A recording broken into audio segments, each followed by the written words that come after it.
Hello everyone, in this video I'm going to show you how you can add keyframes in CapCut apps.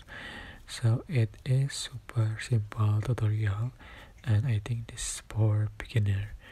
So how to use the keyframe, and I'm going to open my project. But if you don't have a project, you can tap on your project and select your videos or photos that you want to edit.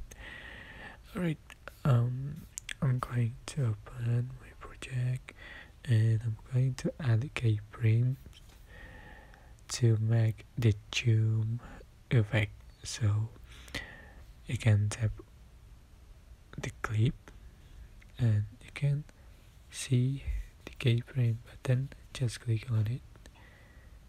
So you can scroll to the right.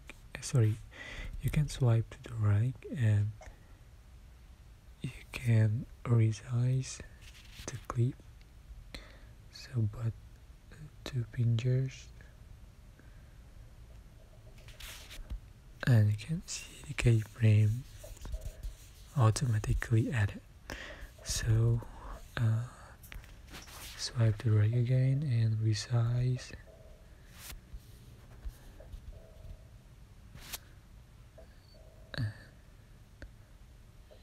At the end, you can resize again, and so you can see what the final is like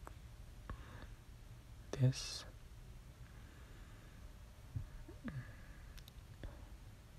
It's so super simple. I hope this tutorial was helpful for you. Don't forget to like, comment, share, and also subscribe. Thank you so much.